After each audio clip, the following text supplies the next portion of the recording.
Dr. Dennis Holmes is an internationally renowned breast surgeon specializing in the surgical treatment of breast cancer and non-cancerous breast conditions.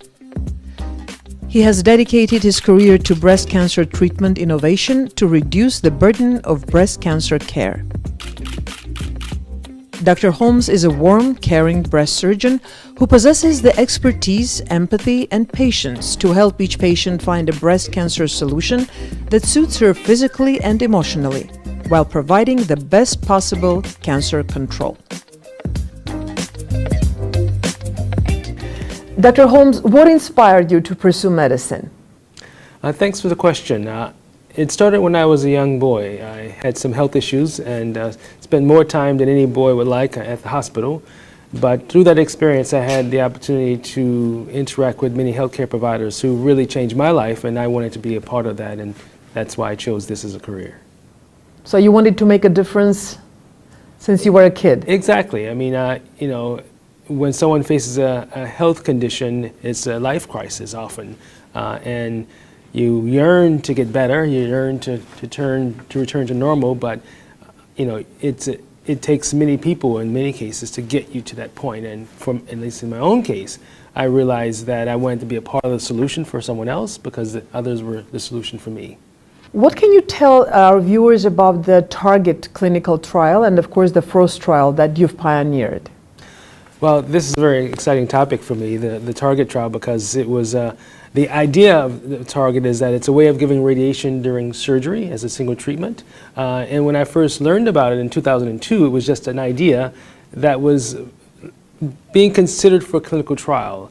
Ultimately, a trial was developed that what we call a randomized trial, where we enrolled women into the study, half of which would receive the regular type of radiation, which is given as a daily treatment for 6 weeks, and then the other half will receive the intraoperative radiotherapy treatment as a single treatment given during surgery.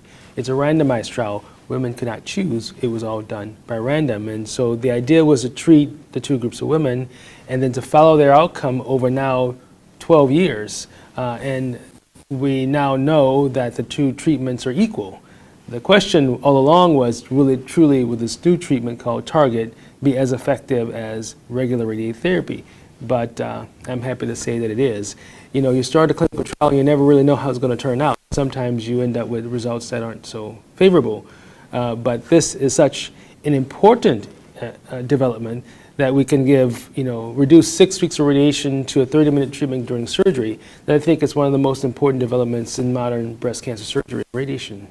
So as you asked about the FROST trial, which is another, I think, potentially game-changing trial that will provide a basis for, again, changing how we treat breast cancer today.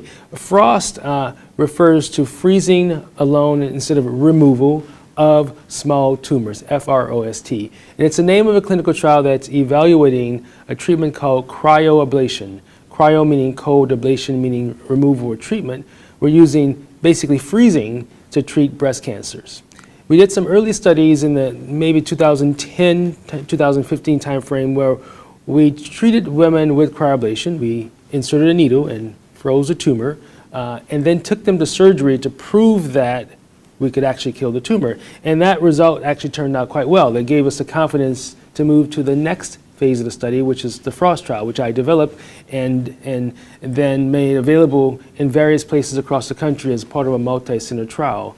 The question on the FROST trial is, can we use cryoablation alone as a standalone treatment, or should I say as an alternative to surgery for women with small breast cancers? So a woman would come to the office, she'd have local anesthetic injected, we would insert a needle called the cryoprobe through the center of the tumor. We'll then freeze a tumor in 2 different cycles, like 10-minute freeze, 8-minute thaw, 10-minute freeze, for example. And then once the treatment is done, we simply withdraw the needle, apply a Band-Aid to the wound, which is just a skin puncture, and then we send the patient home. She can drive herself in, she can drive herself home, and that's, I think, one day will be a new way for some women to undergo breast cancer treatment. What is the significance and the overall impact of the breast cancer awareness in the month of October?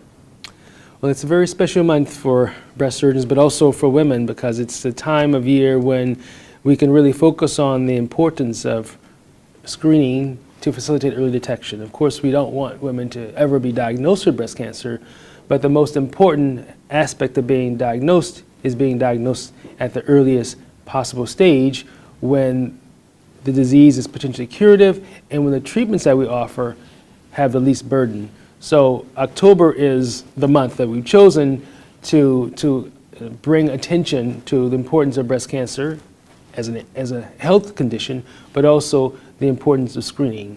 It also provides an opportunity for us to sort of coordinate fundraising efforts so that we can raise money for research that looks at the development of cure and research and the diagnosis, treatment, and prevention of breast cancer. What can the community at large do to provide resources to Adventist Health Glendale? One of the most important things that people can do is to volunteer at the hospital. They can work at the front desk, provide support for patients that are undergoing treatment. There are various ways. Just contact the hospital volunteer office and they'll plug you in at something that seems right, that fits what you're interested in.